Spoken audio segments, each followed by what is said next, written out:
I will make my money back in a year's time. And he's a very wealthy Korean. I hear now he's, the ups and downs of the entertainment world, and so he's not as wealthy, but they say he ain't poor. Oh, he's only a millionaire now. He's only a millionaire, not multi-millionaire. He's bought another home down in Beverly Hills, and like all the rich Koreans, they want that Beverly Hills address, status symbol. What about in the Army, when you're in the Army? Oh, the Army, the funny thing happened to me when I was when the Korean doctors found out I was there, they had a luncheon for me, and all the Korean doctors, about 30 of them, graduated Harvard University, graduated Yale, all physicians, and they had a luncheon for me. Welcome, Major Sammy Lee, to Seoul, Korea. So after the meeting, one of them came up as a spokesman and said, Major Lee, we know that your wife is not here.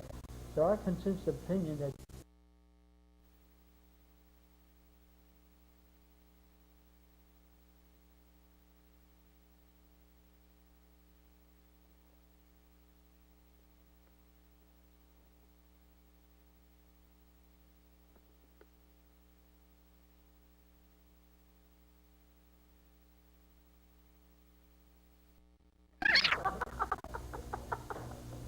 you don't speak English too well. Yeah. No, but I get along.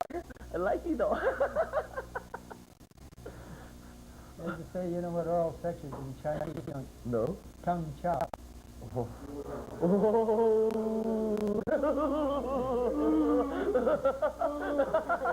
His last name is Chow. Of course you understand. You know what? If they don't use hygiene, don't you?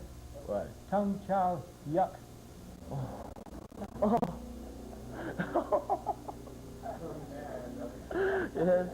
Yes. Tell. But 69 is called 210 chew.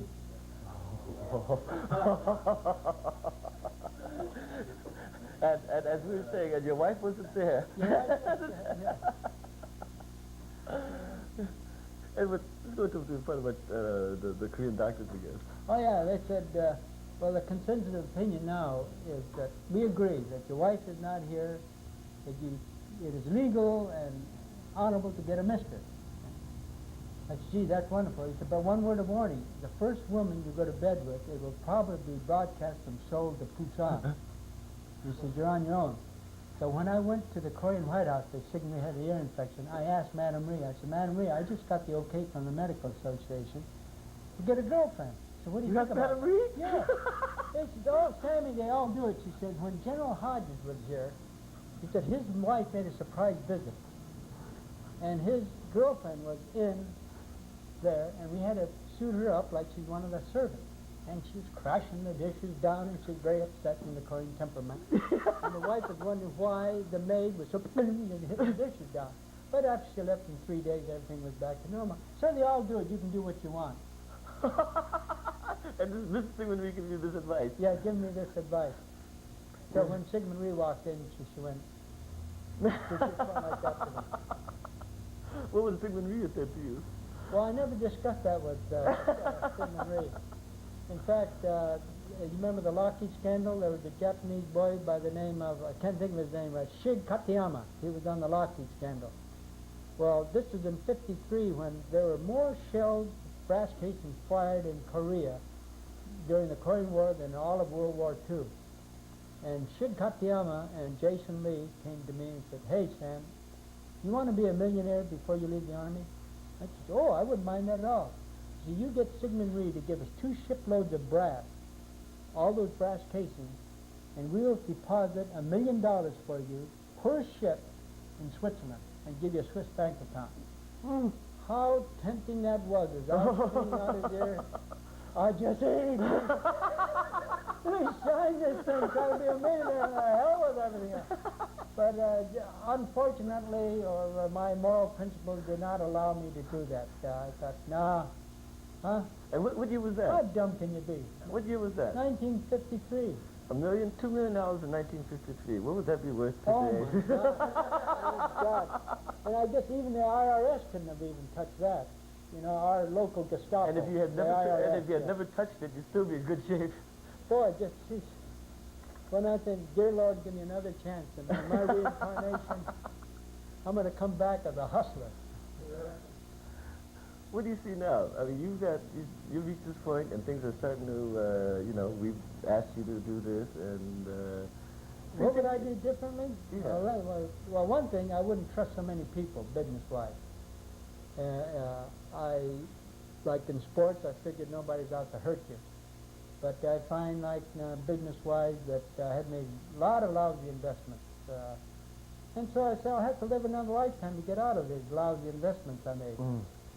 Like when I had a stockbroker, I said, listen, you honky SOBs, I need to change my luck. Give me another colored stockbroker. In those days, they're all white. Right? Mm-hmm. Mm-hmm. But at least I got my health. I'm not poor, but I wouldn't mind having $1 million in the bank, which I don't have. But what the thing that worries me as a father, I have given my children all the things that I never had. Mm-hmm. But really, is that enough? Have I given them the thing that my mother and father gave me? Pride, a sense of justice, a sense of right and wrong. We're talking about other than the material. Right, but those things that you can build on to Yeah. become happy. This is what worries me. In fact, again, one of the experiences I had, I get to meet Hank Aaron, greatest baseball player. And I sit next to Hank Aaron at the President's Conference of Physical Fitness and Sport. And I hear Hank Aaron talking, and he says, my son, who's 6 feet, 1.5, plays football, he's 220 pounds.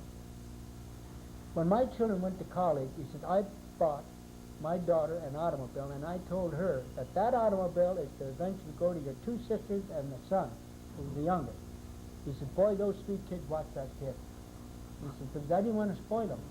I said, boy, you're far smarter than I am. He said, his daughter called him up and said, Dad, I saw you advertising Sylvania television. Send me on a color television set. He said, I said to her, honey, when you get enough money, you send me the money and I'll buy you one at a discount. I said, Hank, you're much smarter than I am. I said, I just hope that my son and daughter realize that, I hope they don't curse me 10 years from now and say, that stupid old man gave me everything. I had no problems. I was able to get up. Can you imagine a high school kid getting a brand new BMW, say? When did you feel this way? When did you kind of like... Well, when my kids got older and asked for things. So I said to my son, how many kids or even adults can afford a BMW? Here I'm giving you one. I hope, son, that you don't curse me 10 years from now and say I ruined your life by giving you too much. But my father would have done the same thing for me. He went out and bought me a $50 car. That's like buying a $5,000 car in those days. He did this. You know, parents, especially... doing the same thing at a different time. Same thing at a different time. Like my sister, she's sacrificed a lot of things for her kids. And she wants her kids to live like my kids. I said, that's stupid, Mary. How the hell can your kids live like mine? My kids can't live like the Kennedy family or Jackie Onassis, the most successful swinger in the history of swinging. I said, how can my kids live like Jackie Onassis? Because you got to live in your own realm, like being around these millionaires like Machi and being around these very wealthy people. You got to come back down to earth. They're in a different level. But as I say, I just hope that as a father, that and my wife as a mother was as successful as my parents were in training me and my sisters. The value, not all dollars. And now only time will tell, right? It's not a... Only time will tell, yeah. But don't you feel that you in the midst of that, right and wrong, and if a person has tried his best, I think that you still have an energy. Are you satisfied, Sammy? In terms of, and you know, I'm not trying that philosophical kind of thing, you know, I mean, in terms of everything that's happening, do you feel that there's more for you to do, or there's more that you want to, I mean, with all this that's come now, and you pay dues, and to be quite frank, you probably get more recognition, recognition from this point on, and not because of our talking, but as time gets on, you know, right, people remember you more for more reasons, and there's more Koreans in America now, that's part of the reason. What is that, how do you feel in terms of Oh, I wouldn't change my lifestyle. Say that somebody or somehow I became a multimillionaire in some of my investments. Mhm. and thus